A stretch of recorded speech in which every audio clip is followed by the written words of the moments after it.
जो योजनाएं केंद्र सरकार ने गरीबों के लिए शुरू की है, मैं चाहता हूं उनका पूरा लाभ आपको मिले।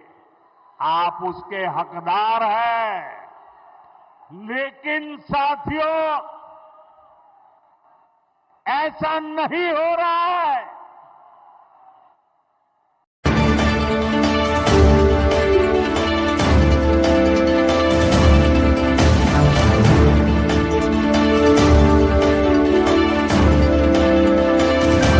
यहां की टीएमसी सरकार बहुत ही निर्दयी है, बहुत ही निर्मम है। केंद्र सरकार गरीबों के लिए जो पैसा भेजती है, उस पैसे को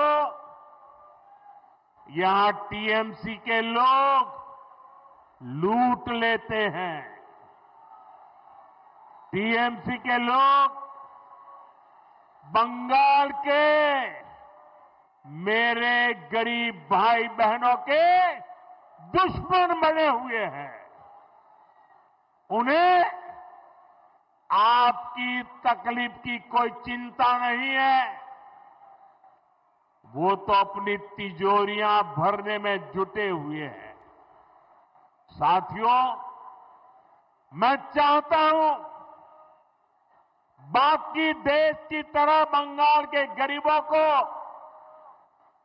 5 लाख रुपए तक का मुफ्त इलाज मिले। यहां आयुष्मान भारत योजना लागू हो। लेकिन आज बंगाल देश का एकमात्र ऐसा राज्य है जहां 5 लाख रुपया वाली मुफ्त सारवार की योजना, आयुष्मान योजना लागू नहीं होने दी गई।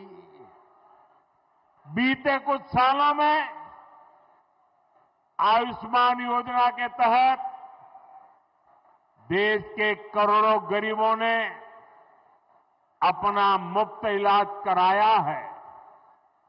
लेकिन टीएमसी वाले बंगाल में मेरे किसी भी भाई बहन को आयुष्मान योजना का लाभ नहीं लेने देते।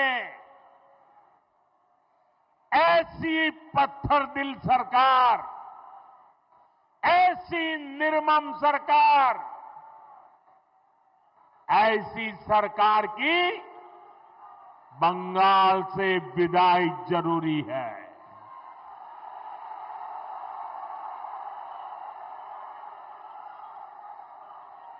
ये सरकार जानी चाहिए कि नहीं जानी चाहिए? ये निर्मम सरकार जानी चाहिए कि नहीं जानी चाहिए? साथियों, केंद्र की भाजपा सरकार देश में पीएम सूर्यघर मुफ्त बिजली योजना चला रही है। लाखों परिवारों ने इसका फायदा उठाते हुए अपनी छत पर सोलर प्लांट लगाए हैं। केंद्र की बीजेपी सरकार ने इसके लिए हजारों करोड़ रुपए जारी किए हैं। मैं चाहता हूं पश्चिम बंगाल के लाखों परिवारों को भी ये मुफ्त बिजली योजना का लाभ मिलना चाहिए। आपके घर का बिजली बिल भी 0 हो जाए, लेकिन गरीब का भला करने वाले ऐसे सारे कामों को यहां की टीएमसी निर्मम सरकार आगे नहीं बढ़ने देती। आप मुझे बताइए, ये मुफ्त बिजली योजना का लाभ आपको मिलना चाहिए कि नहीं मिलना चाहिए? बंगाल को मिलना चाहिए कि नहीं मिलना चाहिए? यहां के हर नागरिक को लाभ मिलना चाहिए कि नहीं मिलना चाहिए? हर परिवार को लाभ मिलना चाहिए कि नहीं मिलना चाहिए? तो इसमें रुकावट कौन है? रुकावट कौन है? रुकावट कौन है? उनको हटाएंगे कि नहीं हटाएंगे? उनको हटाएंगे कि नहीं हटाएंगे? बंगाल के लोगों का तभी भला होगा जब यहां रुकावट डालने वाली टीएमसी सरकार नहीं, उन्नयन वाली बीजेपी सरकार होगी। भाई और बहनों, मैं आज मालदा में आपसे आपकी पीड़ा, आपके दुख को भी साझा करने आया हूं। जो आप महसूस करते रहे हैं, मैं उसके साथ जुड़ने के लिए आया हूं। यहां न फैक्ट्रियां लग रही हैं, न किसानों को कोई सुविधा मिल रही है। मालदा, मुर्शिदाबाद से नौजवानों को रोजी रोटी के लिए पलायन करना पड़ता है। यहां रेशम किसानों की सूद लेने वाला कोई नहीं है। यहां के आम किसान बेहाल है। आम किसान बताते हैं कि इस बार उनको अपनी लागत तक वापस नहीं मिल पाई। ये इसलिए हुआ क्योंकि टीएमसी सरकार ने यहां आम से जुड़े उद्योग बढ़ाने के लिए ठीक से काम नहीं किया। यहां आम की प्रोसेसिंग को लेकर कोई बड़ी सोच नहीं दिखाई। और तो और जो आपके हक के पैसे थे वो भी आपको नहीं दिए। साथियों, मालदा, उस पर टीएमसी की दुर्नीति, टीएमसी के भ्रष्टाचार की दोहरी मार पड़ रही है। गंगा जी और फुलहर नदियों के कटाव के कारण हर साल सैकड़ों घर नदी में समा जाते हैं। यहां के लाखों लोग टीएमसी सरकार से गुहार लगा रहे हैं कि नदियों के किनारे पक्की सुरक्षा दीवार लगाई जाए। लेकिन हर बार जब बाढ़ आती है तबाही लाती है। तो टीएमसी वाले आपको बाढ़ में बेहाल रहने के लिए छोड़ देते हैं। बाढ़ राहत के नाम पर कैसा कैसा खेल हुआ है वो मुझसे ज्यादा आप लोग जानते हैं। मैं कुछ दिन पहले ही मीडिया में यहां मालदा में बाढ़ राहत की सीएजी रिपोर्ट देख रहा था।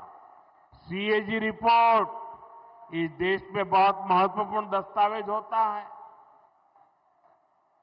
आपको बाढ़ राहत का पैसा नहीं दिया गया, लेकिन टीएमसी के चहेतों के खाते में 40-40 बार बाढ़ राहत का पैसा भेजा गया।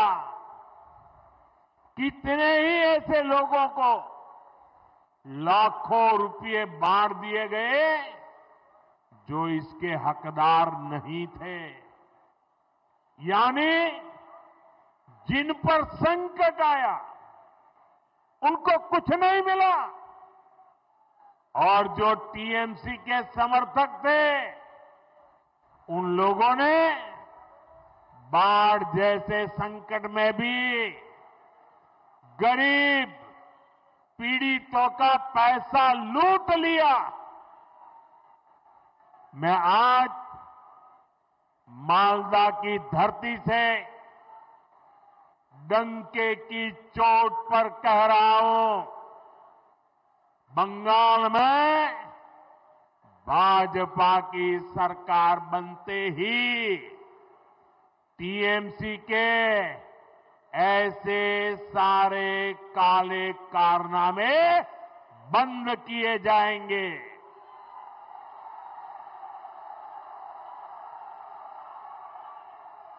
और यहां गंगा जी, महानंदा और फुलहर पर बाढ़ से सुरक्षा के लिए पुख्ता इंतजाम किए जाएंगे।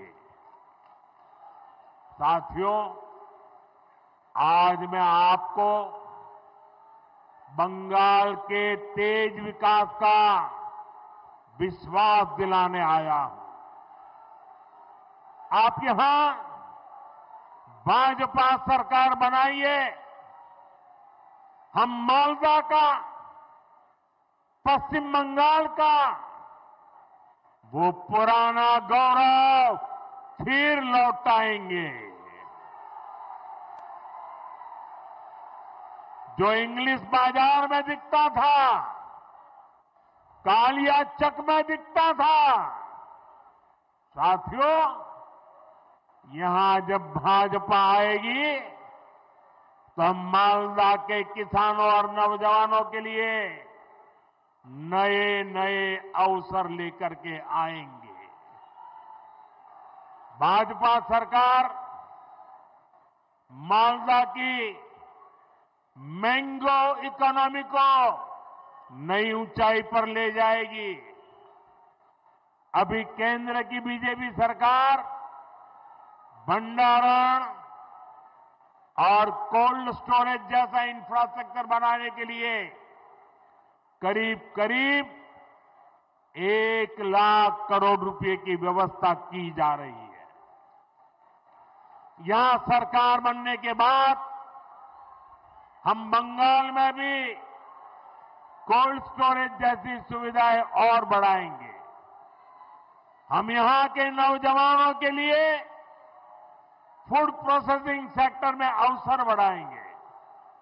साथियों, रेशम और जूट के धागे ये हमारी विरासत का हिस्सा है। रेशम किसानों के विकास के लिए केंद्र की भाजपा सरकार करोड़ों रुपयों की योजना चला रही है।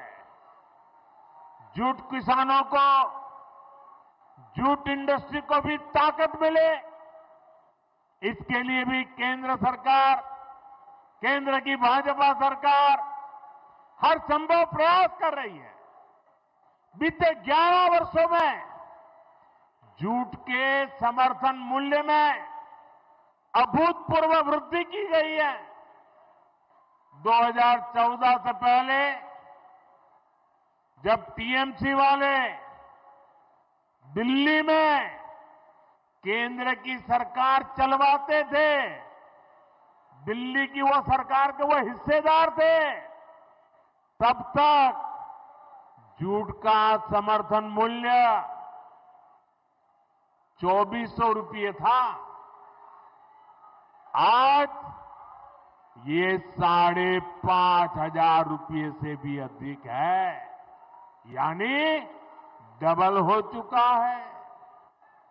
भाजपा की केंद्र सरकार के प्रयासों के कारण जूट किसानों को ज्यादा पैसा भी मिला है। 2014 से पहले के 10 वर्षों में जूट किसानों को 400 करोड़ रुपए ही मिले थे जब ये टीएमसी वाले दिल्ली सरकार में बैठे थे ना, तब की मैं बात करता हूं। जबकि बीते 11 वर्षों में जूट किसानों को भाजपा सरकार ने 1300 करोड़ रुपए से अधिक दिए हैं। यानी भाजपा सरकार ने जूट किसानों को 3 गुना ज्यादा पैसे दिए हैं। साथियों, यहां आप भाजपा सरकार बनाइए, जूट किसानों और जूट उद्योग दोनों को इससे भी कहीं अधिक फायदा होगा, और ये मोदी की गारंटी है।